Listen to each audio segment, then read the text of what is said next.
Hay, hay muchos papás que se preguntan con cierta frecuencia, así como si fuera un problema, ¿qué tanto están siendo encimosos en la educación de sus hijos o qué tanto está haciendo falta más presencia? Porque lo más básico al educar es estar ahí y la educación requiere como mínimo la presencia de quien educa, del padre, del maestro, etcétera. Pero la presencia como es, esa pregunta vale la pena hacerla porque es algo que tenemos que moderar con inteligencia, ¿no? ¿Cómo hacemos presencia con nuestros hijos? ¿Estamos siendo encimosos? ¿Estamos interviniendo demasiado? Sí. ¿O nos está faltando más presencia? Y Eh, de aquí que sirve, sí sirve poner esto en nuestra cabeza, tratarlo como un conflicto a resolver y pensarlo. ¿O cómo ves, Rodrigo? claro, es bien interesante, es como la dificultad o la resistencia de delegar, porque si hablas de escuela, pues tú delegas cierta parte de la educación, del aprendizaje a la escuela. Entonces, ¿dónde está el límite en el que vas a dejar a la escuela que haga su trabajo o vas a intervenir a través de los docentes en el aprendizaje de los niños o literalmente contradecir lo que los docentes están Mm. tratando de hacer? Y claro que es fundamental supervisar porque es parte de tu responsabilidad como padre. No te puedes desentender de nada de lo que tenga que ver con tus hijos. No te puedes desentender, no puedes darle todo sin supervisión a otra persona. Entonces, yo creo que una de las cosas que más se quejan en las escuelas, de repente es la intervención no positiva o de alguna forma que, que lleva a la contraria, ¿no? De lo que están haciendo en la escuela.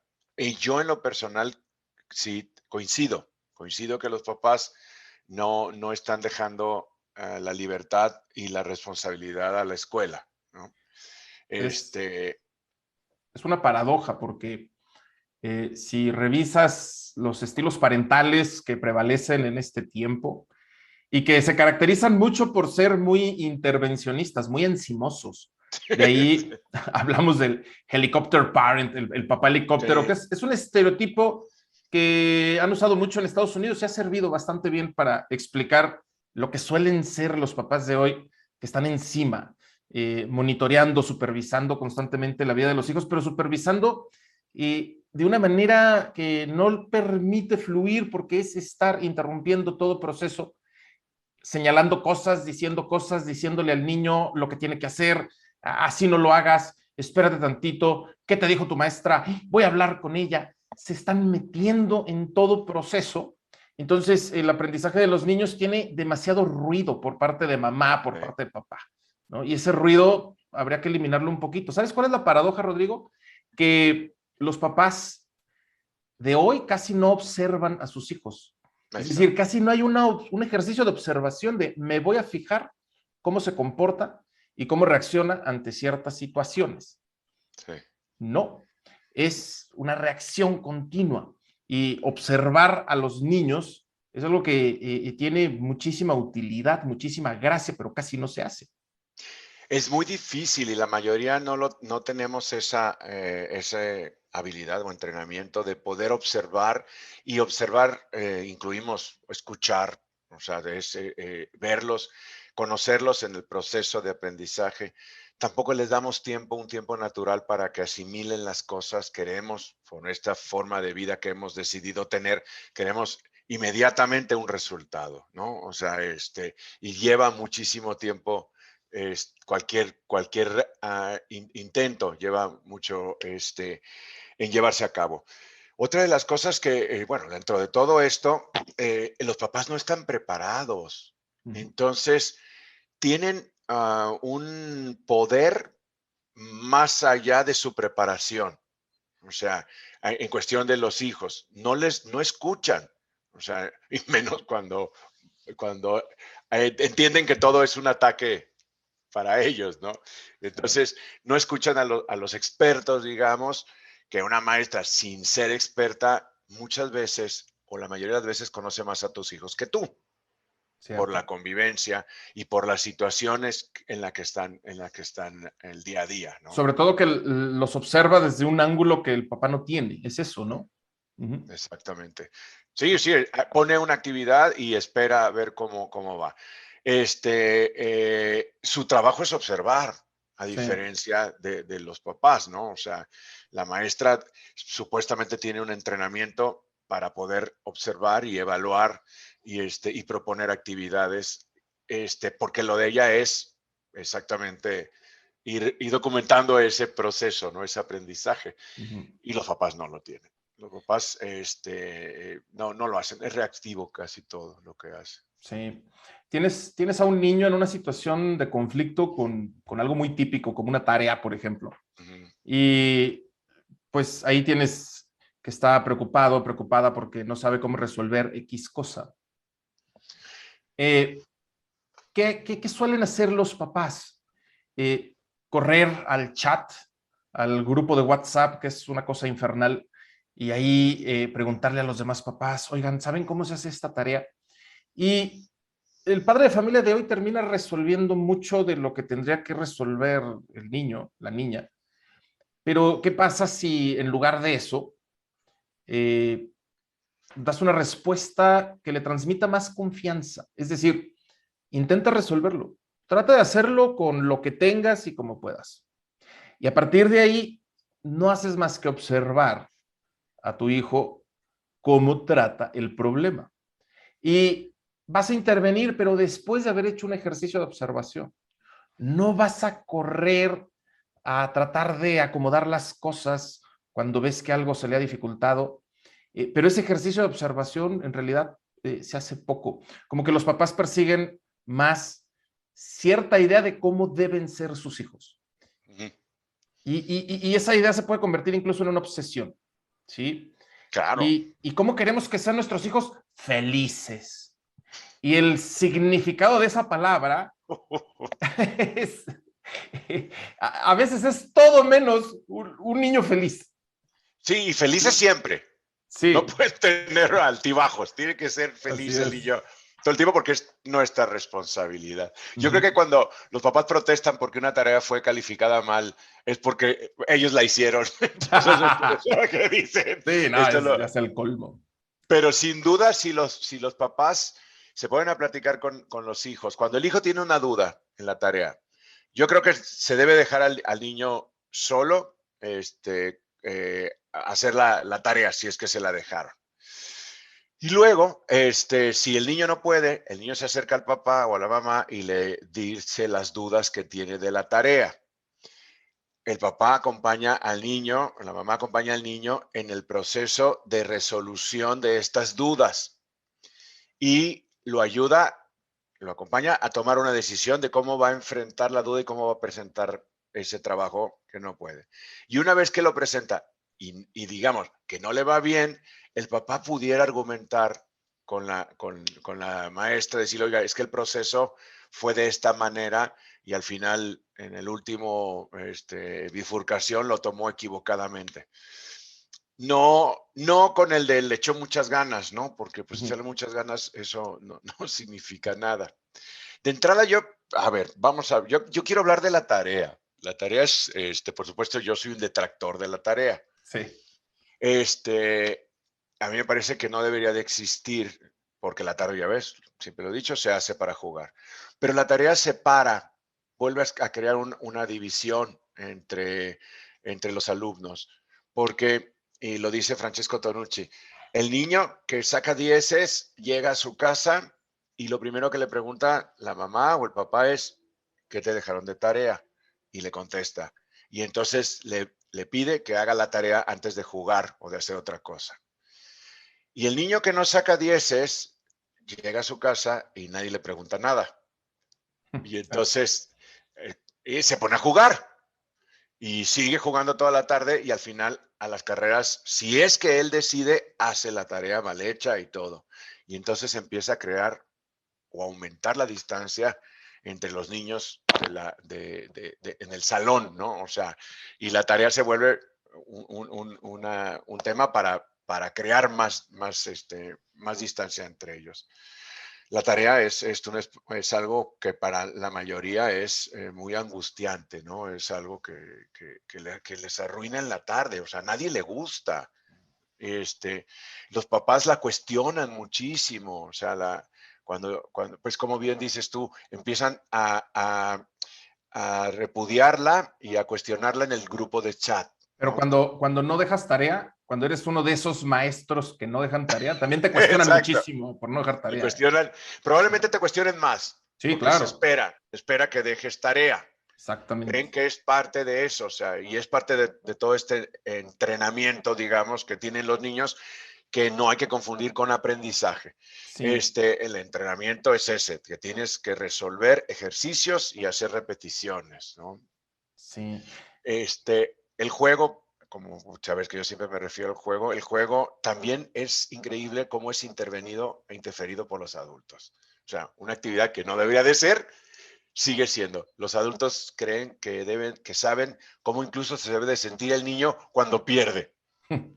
Sí, Sí, o sea, ellos saben cómo debe de reaccionar y lo que debe de sentir cuando no le va bien en el juego, que no sí. digamos en la tarea. De hecho, si algo tienen que hacer los niños para construir su propio aprendizaje en la vida es hacer sus interpretaciones de los hechos, de los acontecimientos que les toca vivir. Y para eso podemos activar una serie de diálogos inteligentes con los niños, ¿no?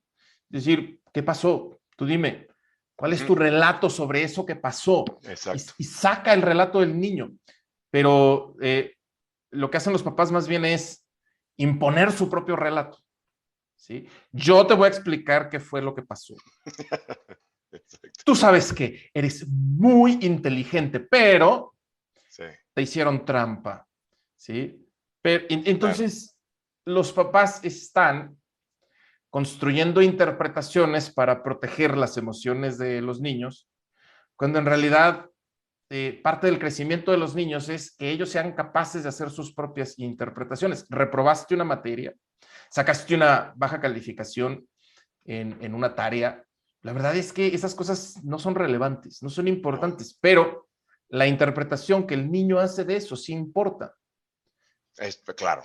Y es a partir de lo que recibe de los papás principalmente. Es que toda la actitud que un niño, que un adolescente va a desarrollar ante las diversas situaciones de la vida, todas dependen de la narrativa y de las interpretaciones que hacen sobre lo que les toca vivir, ¿no? Sí. Entonces, los papás tendríamos que imponerles cada vez menos nuestras interpretaciones y dialogar con ellos con más preguntas para sacar, para extraer las interpretaciones que ellos son capaces de hacer sobre las cosas que les toca vivir, ¿no? El- Y sobre todo esto, la tarea es un buen ejemplo. Es un buen ejemplo porque siempre hay conflicto con la tarea. Nunca hay una tarea que simplemente se deje, se haga, se califique y todos terminan y contentos. todo No, termina una tarea escolar es garantía de que algo va a salir mal. sí. ¿Sí? Sí, sí, porque si están mal propuestas, ¿no? Muchas veces también. Sí. O están propuestas con una expectativa muy particular, muy bien definida. Y si no le pegas digamos, al blanco en movimiento, pues vas a quedar mal con la maestra. No, pero también hay una gran diversidad en la manera en cómo los papás interpretan la tarea.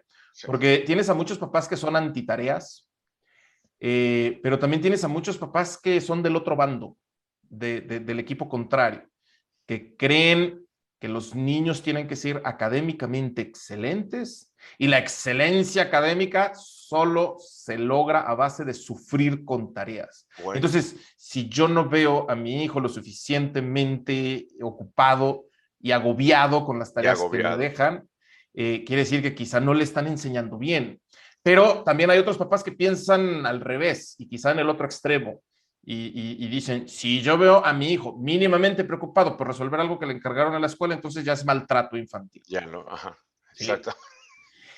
Y ahí es donde ser profesor hoy en día se ha vuelto dificilísimo. Difícil. Fíjate, a ver bueno, tú también que trabajas en empresas, te das cuenta un poco esta misma actitud por parte de los jefes, ¿no? O sea, Ujú. o sea, esta actitud, entonces, con los empleados, ¿no? Con las tareas que le dan, con los encargos o lo que sea, y que el trabajador está agobiado por si lo va a hacer bien o lo va a hacer mal, porque queda como la interpretación del jefe. Claro. Y ahí sigue sin haber diálogo. O sea, sigue se da la instrucción, igual que en la escuela, si preguntas, se cuestiona tu inteligencia. A diferencia, creo que el jefe no le dice al empleado, eres muy inteligente, tú puedes, eso no se lo dice. A No, diferencia del papá. no, porque en la empresa al empleado ya no le quieren cuidar las emociones, ¿no? Lo que sucede es que a los niños casi siempre los vemos como víctimas y siempre hay que estarles cuidando lo que Sí, sienten porque queremos que sean felices, ¿verdad? Y lo peor que puede pasar es que sufran, ni siquiera tantito. sí, sí, sí, Eh, no, no. Y le dejamos al niño, le dejas la única opción que le dejas ante su fracaso, vamos a entrecomillarlo, es su falta de esfuerzo.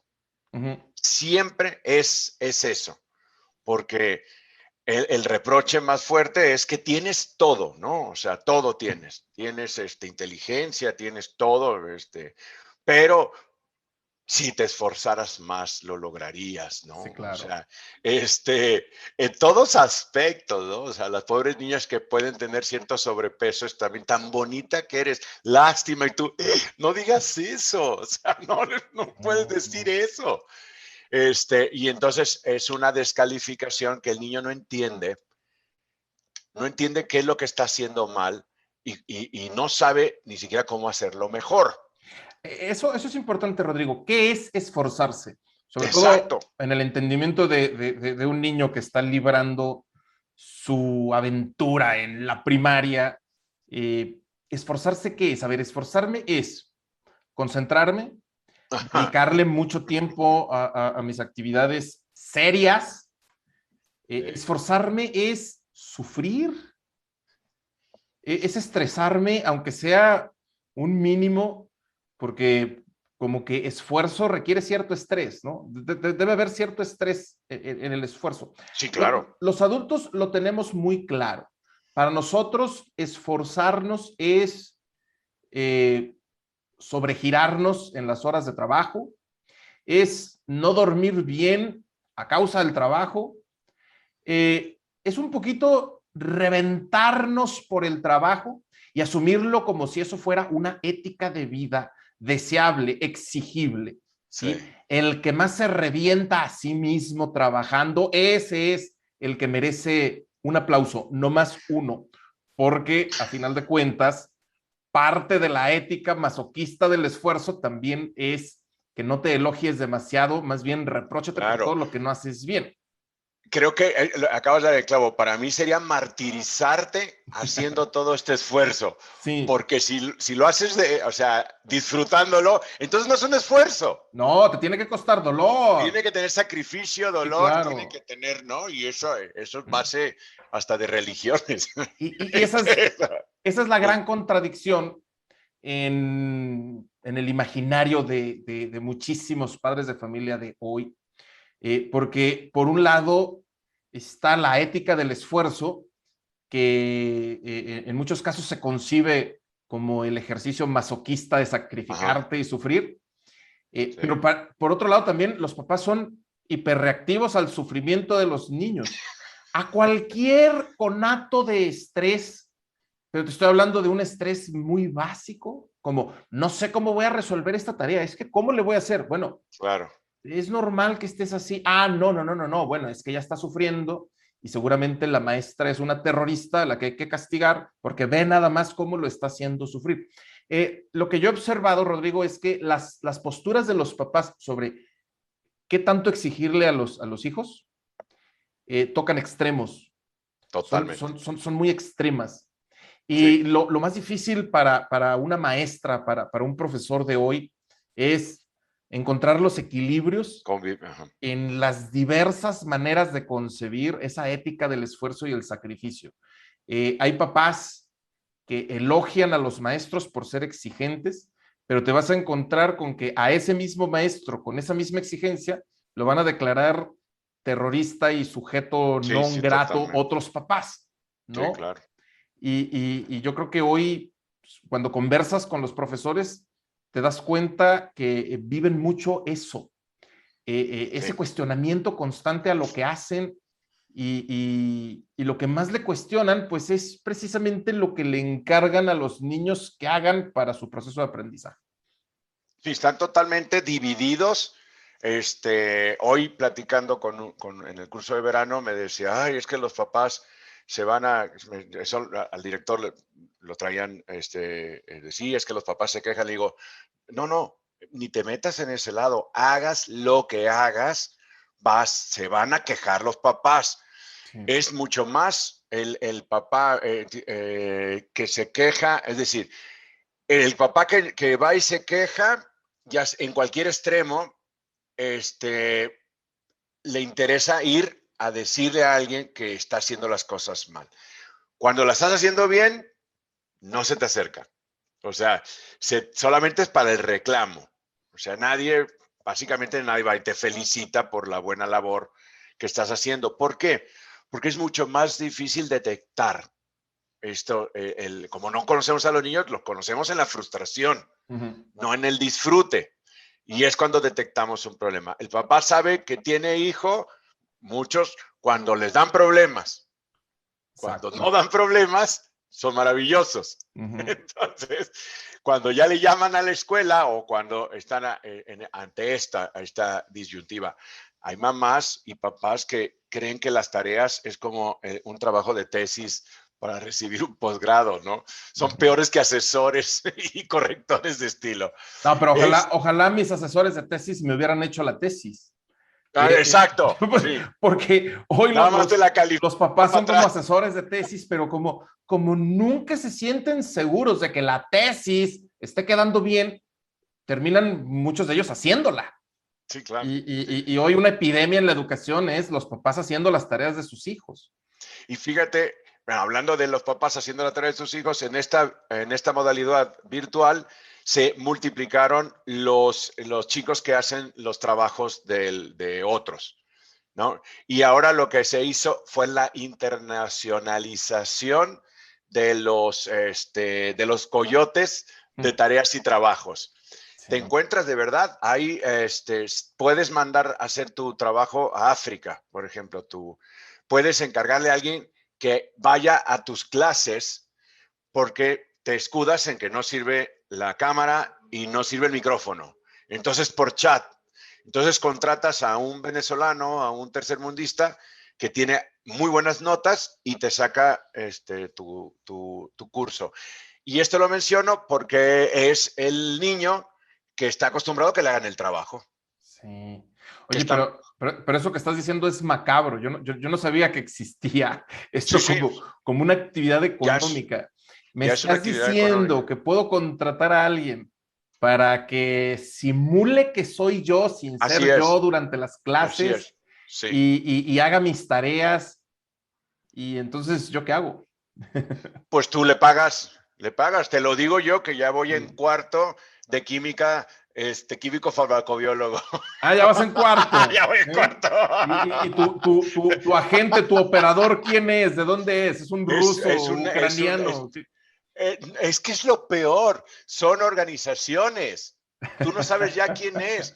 Y se quedan de verdad, se quedan con el 40% como siempre y el 60% es para el estudiante. Entonces Esos podemos, casos, no, perdón. A ver, hay males en la humanidad que generan mercado negro y tráfico. Por ejemplo, la adicción a las drogas, sí, pues sí, claro. está conectada con el narcotráfico y demás. ¿Quieres decir que la obsesión de los padres de familia porque sus hijos sean académicamente perfectos y no sufran sin importar realmente lo que aprendan, simplemente que las calificaciones salgan bien sin que el niño se estrese demasiado. Eso está provocando un mercado negro de simulación académica. Así es. Oye, Así y a es. eso también se le podría llamar crimen organizado. Es decir, si somos una red, si somos una red de gente que hace la tarea de los niños y que se hace pasar por ellos para que ellos no tengan que sufrir la dura pena de tener que estar en sus clases en línea, ¿nos podríamos considerar crimen organizado o no? Claro que sí.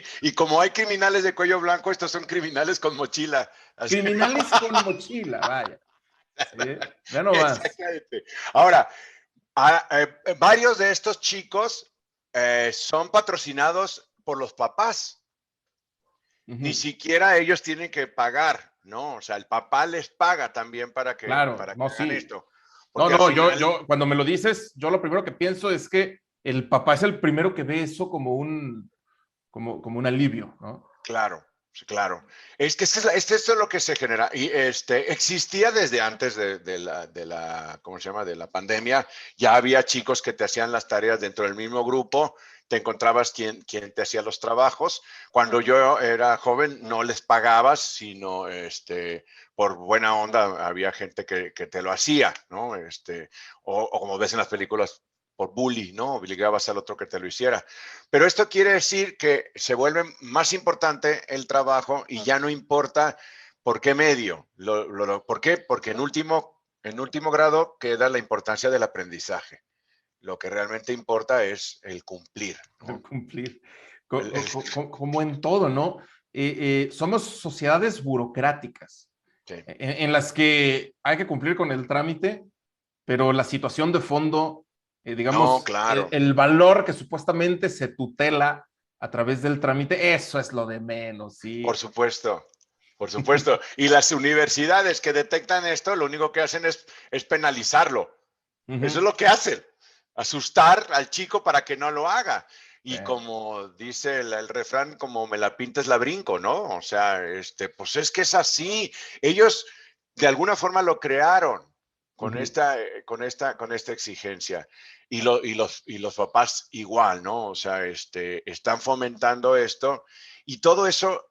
Esa es la parte que digo yo más, pues no sé qué adjetivo, maquiavélico, lo que sea, porque los papás creen que lo hacen con la mejor de las intenciones, ¿no? Sí. Y este es el truco, digo, la trampa, ¿no? En la que caen porque luego pues son criticados por sus semejantes o son felicitados por sus semejantes, ¿no? Y los niños saben que con una buena nota los papás van a estar tranquilos, contentos y sin, y sin molestarlos. Por lo menos ya con eso se acaba el dolor. Sí, exactamente. Y entonces el papá interviene, pero interviene mal. Interviene sin conocimiento y con el afán de lo que siente visceralmente, es como está interviniendo. No ve a largo plazo lo que no entiende la tarea como tal, sino entiende el encargo que es de en la tarde, no lo que va a aprender haciéndola. Y entonces se preocupa mucho por presentación y se preocupa por algunas cosas que no tienen que ver realmente con el objetivo. Fíjate, es muy importante esto que dices porque me resuena en la cabeza la idea de lo que llamamos la sociedad paternalista. La cultura paternalista tiene que ver con este hábito histórico, social, con este fenómeno cultural, que consiste en que todo proceso de vida tiene que girar en torno a una gran autoridad a la cual hay que responderle. Y si bien nuestras sociedades liberales pues se distancian de esa manera de ver las cosas, la verdad es que en nuestro subconsciente todavía queda mucho de eso. Sí. La escuela es como una gran autoridad paterna y materna a la vez, que te gobierna, te rige y le tienes que responder con cierto temor. Exacto. Y de aquí que brinca muy fácil la paranoia de acusar a la escuela de estar siendo tiránica, abusiva, porque de entrada ya cargamos mucho con ese estereotipo de la gran autoridad que tarde o temprano va a abusar de ti, ¿no? Sí. En una sociedad paternalista es normal que todo proceso en el que a ti se te pide que hagas algo se valore más por la exigencia en sí y el miedo a cómo va a afectar lo que haces y lo que no haces, tu relación con esa autoridad, que por el valor que está detrás de eso que hay que hacer. Lo peor de todo aquí es que en el aprendizaje casi nadie piensa No. qué es lo que realmente está aprendiendo. Si reflexionáramos sobre ello, entonces no nos agobiaríamos tanto, porque la realidad, Rodrigo, es que todas las experiencias de vida, todas educan. Ah, claro. Todas. Claro. ¿Sí? Sí, por Entonces, supuesto. si hace la tarea con facilidad y su desempeño académico es bueno, excelente, eso educa. Claro. Pero si tiene dificultades, sus dificultades también le educan. Y de hecho, Sí. educar sin intervenir requiere asumir esto plenamente. Es decir, yo necesito permitir que mis hijos vivan lo que les toca vivir y dentro de ello va a haber muchas cosas que van a ser desagradables, pero ellos tendrán que aprender a manejarlas. ¿Sí? Sí. Permíteles vivir incluso la experiencia necesaria de entregar una tarea que está mal y después llevar el proceso de ver cómo se puede hacer mejor. ¿Sí? Sí, sí. Pero de pronto, así como lo planteas, Rodrigo, y lo planteas bien, las escuelas para muchos padres de familia son igual de temibles que el SAT. O sea, a final de cuentas, hay en la escuela también una autoridad que te fiscaliza, que te revisa y que te va a calificar. ¿Y sabes qué? Quizá te repruebe. Y qué horror. Sí. Qué horror que mi pobre criaturito termine reprobado. Cuando reprobar también es una experiencia que hay que vivir. ¿Por qué no? Sí. Eso también Sí. educa. Y bueno, son muchas cosas, o sea, esa postura de los papás de que le dicen al niño, tu única responsabilidad es la escuela, como si no hubiera más, y hay muchísimas más responsabilidades en la vida, y creo que la escuela para los niños sería la menor. Otra cosa es la falta de respeto que tenemos los adultos sobre los niños, en el sentido de la autonomía. Nosotros creemos que si el aprendizaje no fue orquestado o supervisado por nosotros, no es válido. O sea, sí, o sea que el niño no puede tener aprendizajes lejos de un adulto. Entonces, claro, Sí. porque te tienen que poner un ejercicio, te tienen que poner una tarea, te tienen que poner una provocación para que entonces aprendas. Y cuando yo te la pongo, tiene ese famoso frase de aprendizajes esperados, y entonces el niño tiene que llegar ahí. Si no llega ahí, está mal.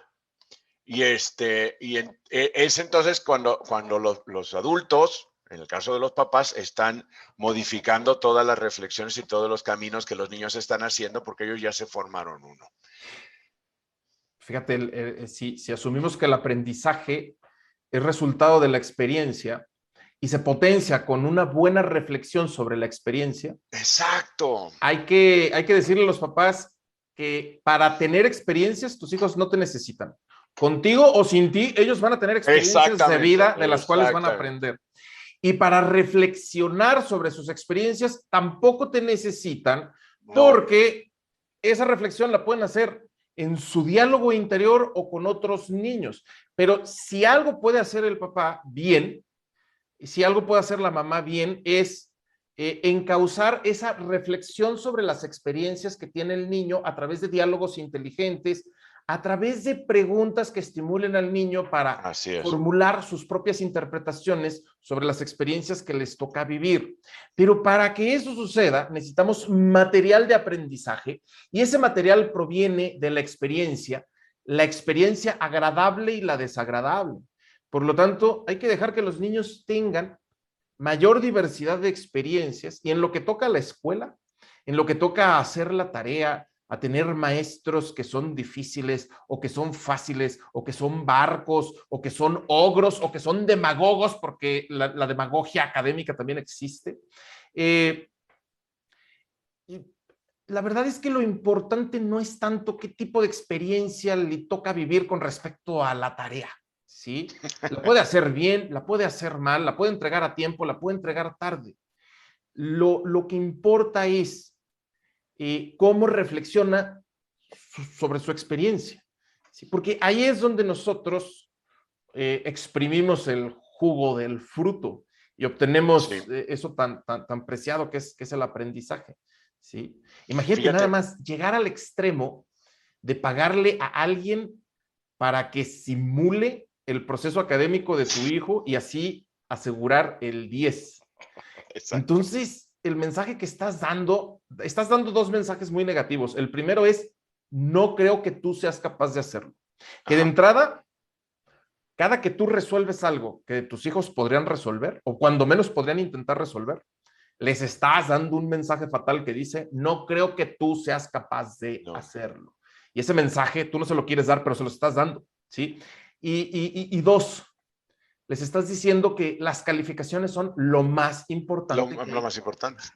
Y con eso ya arruinaste la experiencia de la escuela. Ahí sí ya no importa si la escuela Ya es no, buena, si es mala, no. es una escuela de prestigio o es una escuela pues no tan prestigiada.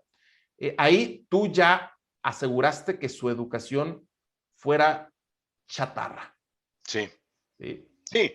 Y luego vienen las consecuencias que es saliendo de la escuela y fracasando. Una de las cosas que quiero retomar con el tema de la reflexión que dices es fundamental, que es que cuando hay una experiencia, el niño lo primero que hace es tener una conversación consigo mismo. Uh Y -huh. eso se llama reflexión. Sí, Si el papá interviene, le está evitando ese paso, porque el papá ya está sacando la conclusión antes exacto. del que el niño la reflexione. El siguiente paso de la conversación y de la reflexión es conversarlo con los demás. Uh -huh. Esos son los tres pasos de la adquisición de un aprendizaje. El estímulo, la conversación y la comprensión como tercer y último paso.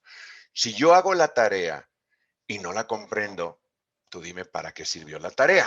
No Claro. sirvió para nada. Entonces, tengo que hacerla, tengo que reflexionar, o sea, no solamente tendría que hacer la tarea, sino reflexionar acerca de la misma y después tener una conversación que en la escuela difícilmente se da. O sea, la maestra revisa si hiciste la tarea. Si la hiciste bien, que significa que la hiciste como ella estaba esperando que llegara. Uh -huh. Y luego no hay un espacio de reflexión de cuánto trabajo les costó, cuánto les tomó hacer la tarea, cuánto, porque hay dos formas de ver, o muchas formas de ver una tarea en una tarde. Una de ellas es decir, mi hijo, como la pantalla, mi hijo va a estar haciendo tarea 1 hora, lo que alcance a hacer. No está bien y debe estar prohibido que el niño se esté toda la tarde haciendo la tarea. No puede durar 4 horas haciendo la tarea. Tendría que haber una discusión con los docentes. Pero el niño tendría que regresar a la escuela después de haber quizá platicado con sus papás, con su papá, con su mamá, de cómo le fue con la tarea de esa tarde.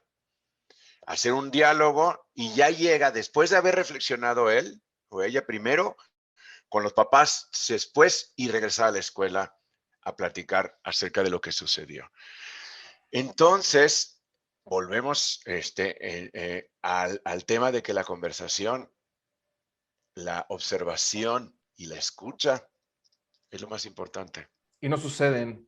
No sucede. No suceden. Lo que sucede es imponernos un estereotipo de cómo debe ser, Ya, obsesionarnos con ese estereotipo, imponérselo al niño, imponérselo así a la es. escuela o intentar imponérselo a la escuela y estar sobreinterviniendo el proceso educativo. Entonces, ¿el niño qué hace? Ya no reflexiona sobre las experiencias que vive porque todas las conclusiones y todas las sentencias sobre cada cosa que sucede, pues la dicta mamá y la dicta papá. Así es. ¿Sí? Sí, sí, Eh, el proceso de hoy es, hay una tarea y eso es alerta roja, hay una tarea, uy, eso es gravísimo, ¿sí? sí. Hasta tenemos un grupo de WhatsApp que es como una especie de red de apoyo para entenderle a la tarea y para amortiguar lo terrible que la experiencia de la tarea es. En el grupo de WhatsApp sacamos la información y nosotros le explicamos al niño lo que tiene que hacer, y si vemos que el niño se pone ansioso o si no va a alcanzar a hacerla o si no va a poder hacerla, entonces hacemos la tarea nosotros. Cuando en realidad el niño nos tiene que explicar a nosotros qué es lo que tiene de tarea. Y el niño Sí, lo que nos claro. tendría que platicar Que decir, sobre su tarea, cómo la entiende. exactamente. Y si no la ¿Qué les entiende, dejaron? y Ajá. si no la entiende, eso también es relevante.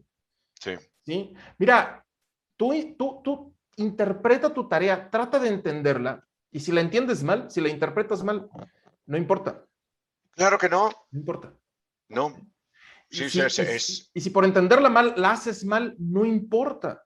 O sea, de pero una que, tarea mal hecha, hay muchísimo que aprender cuando se hace este ejercicio que hemos mencionado claro, de dialogar con ellos y reflexionar. claro. Que es como yo les digo, hay que leer un texto con nuestros alumnos de la maestría, hay que leer un texto y hacer una interpretación del texto. Y sucede, si el docente o el estudiante se equivoca de texto y hace una interpretación de otro texto, ¿qué? ¿Se lo va a poner mal? Tache, Tache porque se equivocó de documento. No, si lo que porque yo no quiero es, siguió las instrucciones. porque no siguió la instrucción clara.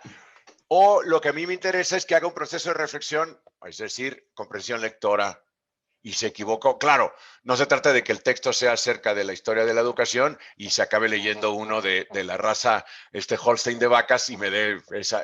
No, si hay un ligero sesgo, hay que tener muy claro qué es lo que tú estás esperando, ¿no? Pero el nivel de agobio de los alumnos cuando no entienden la tarea y no saben qué hacer es demasiado.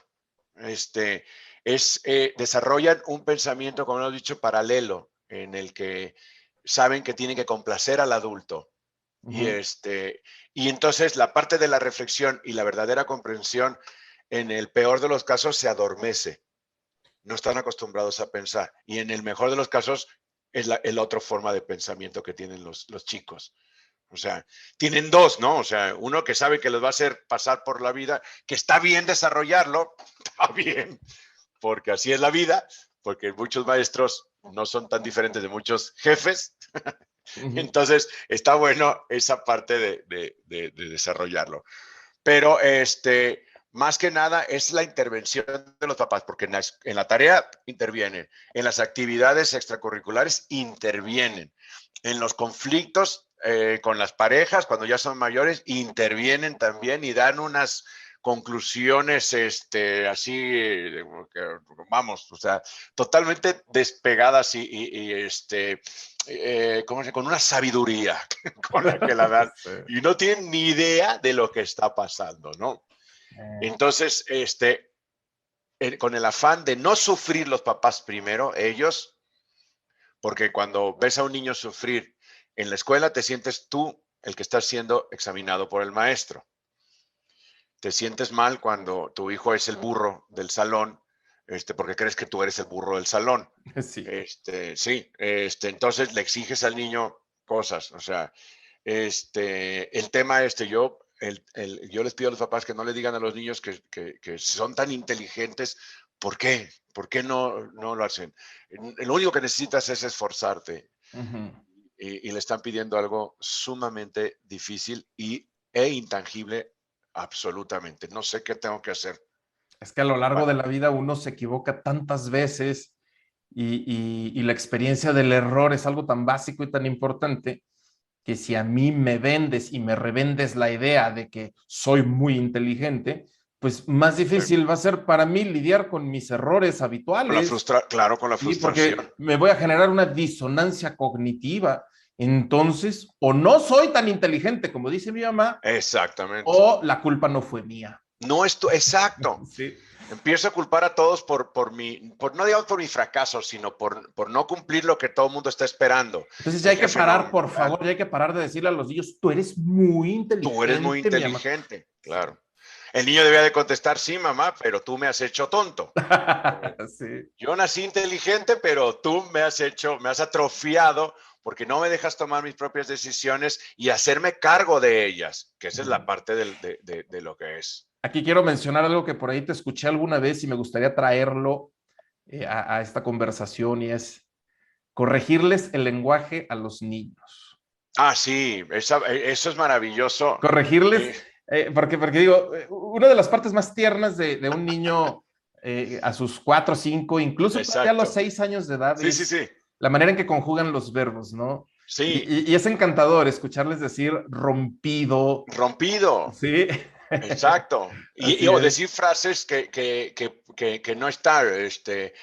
Yo me acuerdo haber yo dicho una que es: aquí fue donde vinimos y no vinimos, porque Ajá, llegamos a un lugar y nos regresamos porque estaba cerrado. Entonces sí vinimos, pero no vinimos. sí. Entonces, ese tipo de reflexiones que son reales y que, como lo dice Tonucci, es un proceso mental en el que el niño se Ujú. animó a conjugar a partir de lo que él conoce, pero luego le salen con que existen verbos irregulares, algo que no tiene ningún sentido. Sí, Entonces, él se anima a decir quebrado, pues rompido, o rotado, o como se diga. sí, se O sea, porque no rotó. entiende.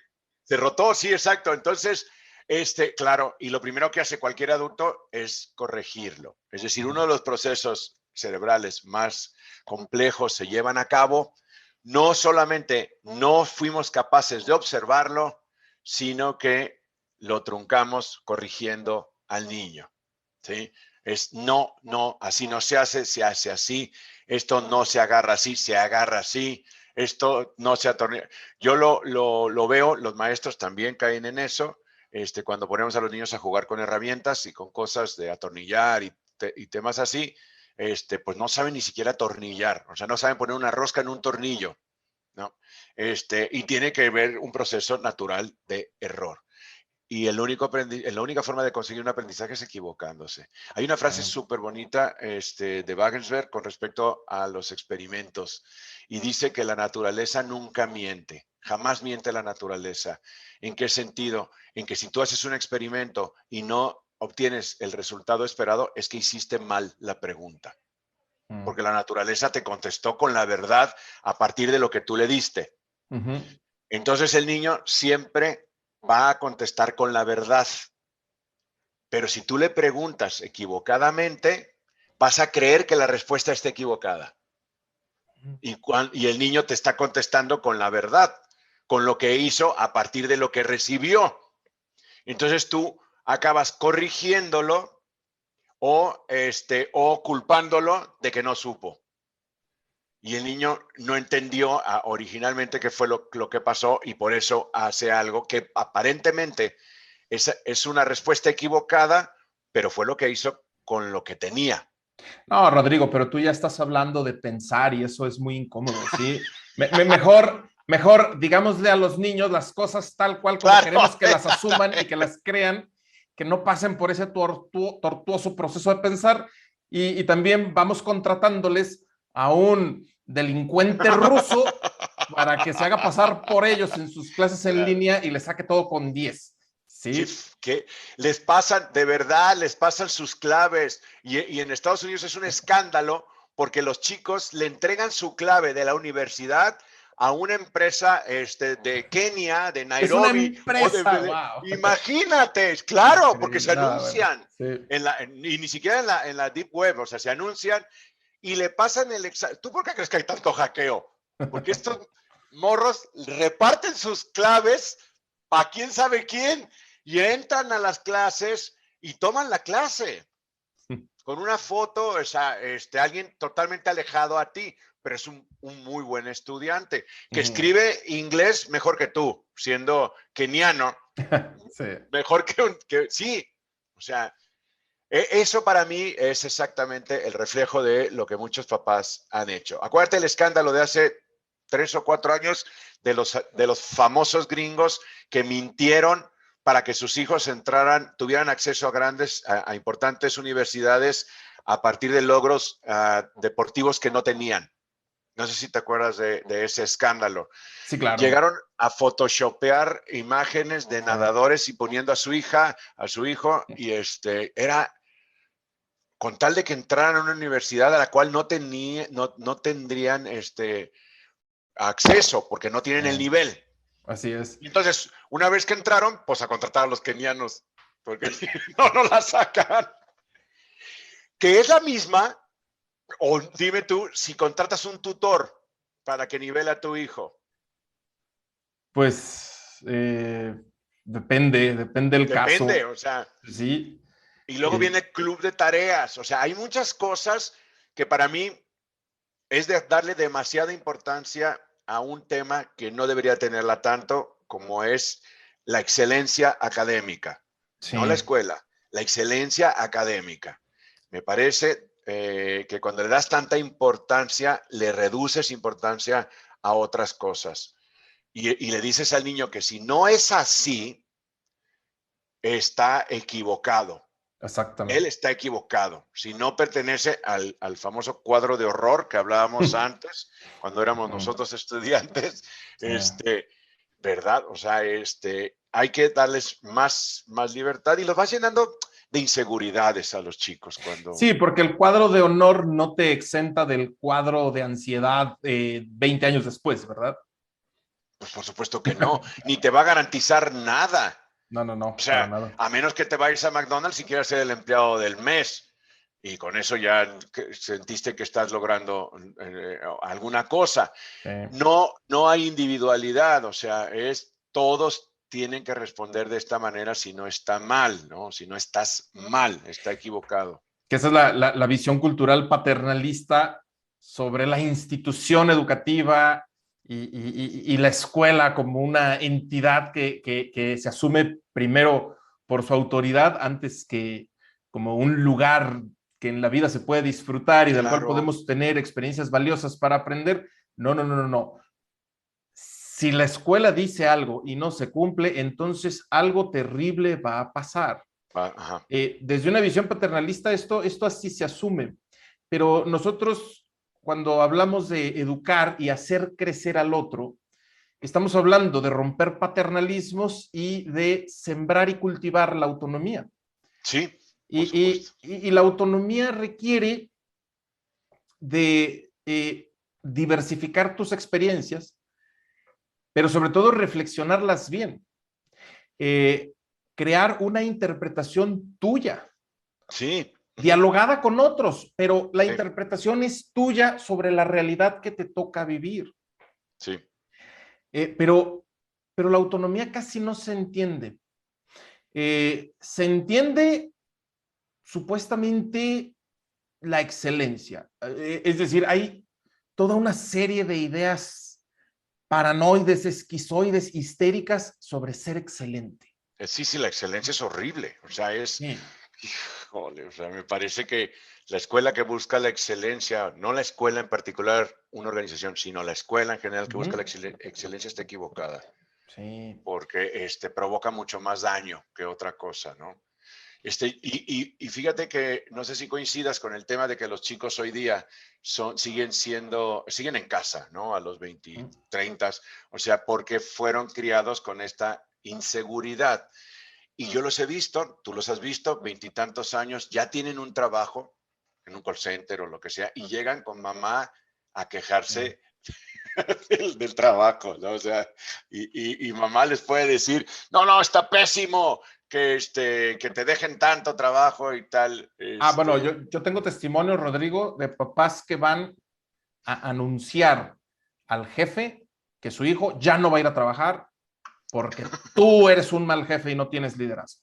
¿Sí? Claro, exactamente. Así como le hacían con los profesores, así le pueden hacer con los jefes. ¿Sí? Sí, En muchos casos, los papás son los que van a presentar la renuncia de sus hijos. Ya no va a exactamente. venir Ya no va a por tu venir culpa. mi, ¿Sí? Sí, la gente no lo ve. Nosotros nos horrorizamos ya desde que un papá aparece por la universidad. Ya Bueno, te horrorizas. ya se volvió común eso, ¿eh? Ya es común. Ya es común. El único dato que no tengo si en las escuelas públicas como la Universidad de Guadalajara también existe eso. Sí, sí está Yo, pasando más. No, yo, no, yo no te tengo la, digo que la esperanza que en la Universidad de Guadalajara, cuando aparezca un papá, lo traten igual de mal como cuando aparece un alumno. O sea, lo manden a volar, la secretaria dando lata larga. No es sencillo eso, porque los papás cada vez han sofisticado sus maneras de pelear, sus Es maneras de cierto, hacerla de es todos, cierto, es cierto. que tarde o temprano terminan obligando a las instituciones a No, y con el tema ceder. de la virtualidad se meten al salón. O sea, se Sí. están metiendo literalmente al salón. Mm. Y como ahora los profesores tienen que compartir su teléfono celular con los chicos, el papá tiene acceso al teléfono celular del maestro. Ujú. Hazme el favor, o sea, qué cosa tan terrible, ¿no?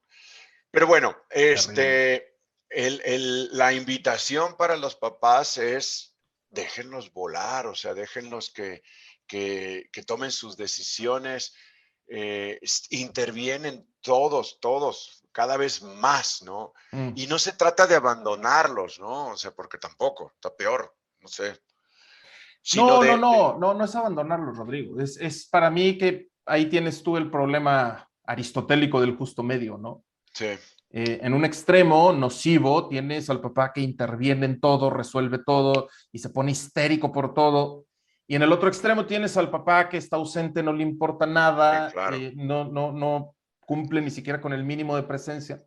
Y aquí lo que tenemos que buscar son equilibrios. Creo que la invitación al final es observa más a tus hijos eh, y después de haberlos observado sin intervenir, reflexiona con ellos sobre lo que tú viste, sin sí, estarles dictando cómo tienen que ser las cosas. Para mí lo más importante es que los papás aprendan a valorar todo tipo de experiencia que educa. sí, Eh, y, y a los niños hay que dejarlos vivir lo que les toca vivir, incluso si eso consiste en ocasiones en hacer mal una tarea o no hacerla, eh, y no ser tan excelente en el proceso de la clase, de la escuela. Al final de cuentas, lo importante no es que el niño sea excelente, claro que no, eso no importa.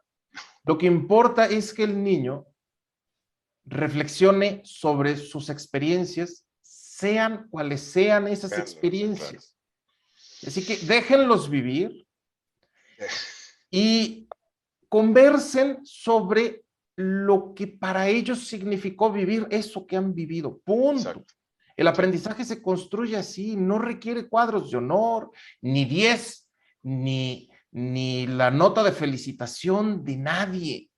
sí, El aprendizaje es una reflexión individual que igual se comparte, igual se comunica con otros, pero en esencia, en origen, la reflexión es individual sobre la propia experiencia. La experiencia por sí misma construye un nivel muy básico de aprendizaje, sí. pero sobre eso que la experiencia nos ha dejado en la memoria, la reflexión que podemos hacer, y más si la hacemos con la intención de aprender, es lo que termina de moldeando un buen aprendizaje. Ujú. Por lo tanto, lo único que tienen que hacer los papás es observar más, dialogar más, haciendo preguntas antes que dictando sentencias e intervenir menos. Es todo. Sí, o sea, corrige menos, escucha más. ¿Sí? Bueno, o sea, así. Hay algo que Baxter le llama el gozo intelectual, ¿no? Ese momento maravilloso en el que aprendes algo o comprendes o adquieres una habilidad. Ese momento es íntimo, personalísimo, es tuyo. No necesitas que alguien te lo diga que ya llegaste. Tu cuerpo lo sabe, porque la naturaleza le interesa muchísimo que llegues a él. Entre más comprendas cosas, más posibilidades de sobrevivir tienes. Eso es evolutivo. Si tú interfieres en todos los procesos de tus hijos, no van a llegar a estos gozos intelectuales, Uh-huh. porque no van a saber cuándo llegan, porque tú vas a decirle, ya llegaste, y el niño no ha llegado nada, él no ha llegado todavía. Él tiene que llegar. llega a partir de estímulos y a partir de reflexiones individuales y en solitario primero y después compartirlas con uno, contigo y algunas otras con sus compañeros o con sus maestros. Pero la clave está en no corregir, es simplemente escuchar, porque pudiste escuchar algo que no te gustó y tiendes a corregirlo, ¿no? O sea, Sí. y acabas borrando la verdadera personalidad de tu hijo y haciéndolo un chico temeroso, una chica temerosa, ¿no? Inseguro. Arruinas esa maravillosa y emocionante experiencia de descubrimiento cuando corriges dictando cómo las cosas tienen que Claro, ser y, y, y ahí estamos de alguna manera corrompiendo la experiencia del aprendizaje, ¿no? totalmente. Sí.